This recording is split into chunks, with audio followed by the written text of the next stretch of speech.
Lecture में हमने पढ़ा था किंगडम मोनेरा और किंगडम प्रोटिस्टा। तो अब है थर्ड किंगडम जो कि है kingdom fungi. The fungi constitute a unique kingdom of heterotrophic organisms. Heterotrophic organism होते हैं जो अपना खाना खुद नहीं बना सकते, वो दूसरों के ऊपर डिपेंडेंट होते हैं। दे show a great diversity in morphology. Morphology मतलब एक्सटर्नल कैरेक्टर्स एंड हैबिटेट। तो उनके अंदर ये ग्रेट डाइवर्सिटी दिखाते हैं, यानी अलग अलग होते हैं। You must have seen fungi on a moist bread and rotten fruits.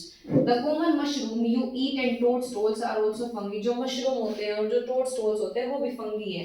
White spots seen on mustard leaves are due to a parasitic fungus. Some unicellular fungi example yeast। ये एक इसका exception है, जितनी भी fungi है वो सारी की सारी है multicellular, यानी मल्टीपल सेल्स से बनी है, पर ये इसका एक्सेप्शन है yeast। ये unicellular fungi are used to make bread and beer. Other fungi cause diseases in plants and animals. कुछ फंगी ऐसे हैं जो प्लांट्स और एनिमल्स के अंदर डिजीज कॉज करते हैं। Wheat rust causing Puccinia is an important example. Wheat rust causing Puccinia है तो इसका एक इंपॉर्टेंट एग्जांपल है, क्योंकि ये डिजीज ही कॉज कर रहा है एक तरीके से। Some are the sources of antibiotics example penicillium. Penicillium से एंटीबायोटिक्स बनती है। Fungi are cosmopolitan. कॉस्मोपॉलिटन मतलब ये हर जगह मिलती है। They are found everywhere. They are in air, water, soil, and on animals and plants. They prefer to grow in warm and humid places. ये ज्यादातर warm और humid places के अंदर मिलते हैं। Have you ever wondered why we keep food in the refrigerator? Refrigerator के अंदर हम फूड क्यों रखते हैं? क्योंकि हमें उन्हें बैक्टीरियल और फंगल इन्फेक्शन से बचाना होता है, अदरवाइज ये इन्फेक्शन हो सकते हैं। With the exception of yeast, yeast unicellular है। Fungi are filamentous। जो फंगी होते हैं वो filamentous होते हैं। Their bodies consist of long, cylinder, thread-like structure, जिसे हम कहते हैं हाइफे। हाइफे क्या होते हैं? लॉन्ग सिलेंडर यानी लंबे और पतले थ्रेड-लाइक स्ट्रक्चर होते हैं वो। The network of hyphae is known as mycelium। और इसी हाइफे के नेटवर्क को माइसीलियम कहते हैं। Some hyphae are continuous tubes filled with multinucleated cytoplasm, यानी जिसके अंदर मल्टीपल न्यूक्लियसेस होंगे उसको हम कहेंगे coenocytic hyphae. These are called coenocytic hyphae.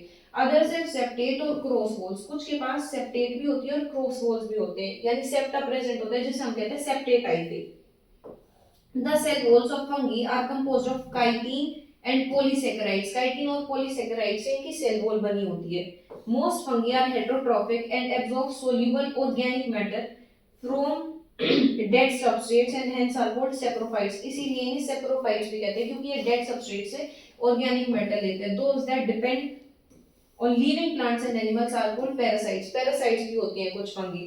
अब they can also live as symbionts in association with algae as lichens and with the roots of higher plants as mycorrhiza। ये इनके साथ association में भी present हो सकती है fungi। अब reproduction in fungi can take place by वो vegetative means से भी हो सकती है।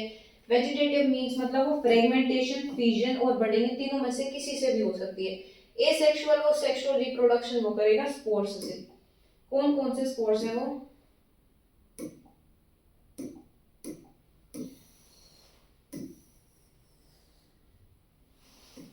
एसेक्सुअल स्पोर्स कोनिडिया, स्पोरेंजियोस्पोर्स और जूस्पोर्स, इनसे वो करेगा एसेक्सुअल रिप्रोडक्शन। और सेक्सुअल रिप्रोडक्शन किससे करेगा? oospores, ascospores एंड बेसिडियोस्पोर्स से।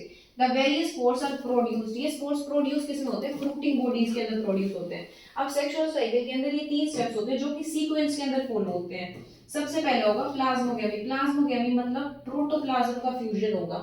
क्या तो वो दो मोटाइल गैमीट्स के बीच में हो सकता है या दो नॉन मोटाइल गैमीट्स के बीच में हो सकता है। उसके बाद होगा कैरियोगेमी। कैरियो का मतलब होता है न्यूक्लियस। तो जब टू न्यूक्लियाई फ्यूज करेंगे उसे कहेंगे karyogamy. Meiosis in zygote resulting in haploid spores.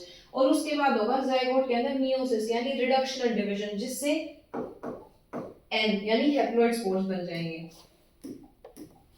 फिर उसके बाद when a fungus reproduces sexually, two haploid hyphae of compatible mating types come together and fuse। जो compatible mating types की हाइफे होती है ना, वो एक साथ आके फ्यूज करती है। In some fungi, the fusion of two haploid cells immediately results in diploid cells।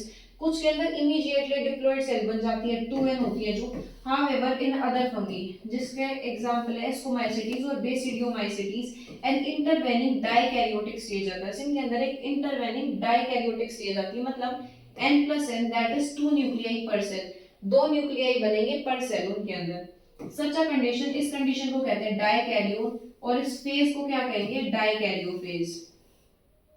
ठीक है, फंगस का। Later the parental nuclei fuse and the cells become diploid, उसके बाद पेरेंटल न्यूक्लियाई फ्यूज करेंगे, सेल्स बन जाएंगी 2n diploid. The fungi form fruiting bodies in which reduction division यानी meiosis, meiosis reductional division है, तो वो होगा जिससे क्या होगा, हैप्लॉइड स्पोर्स बन जाएंगे यानी n बन जाएंगे 2n से। उसके बाद morphology of the mycelium, mycelium की मोर्फोलॉजी यानी माइसीलियम के एक्सटर्नल फीचर्स क्या हैं, mode of spore formation, spore formation का मोड क्या है, और फ्रूटिंग बॉडीज कैसे फॉर्म होती हैं, उसके बेसिस पे हमने फंगी को 4 क्लासेस के अंदर डिवाइड कर दिया। पहली फाइकोमाइसिटीज, दूसरी ascomycetes, third is basidiomycetes and fourth is deuteromycetes. इन चारों के बारे में हम पढ़ेंगे अगले लेक्चर में।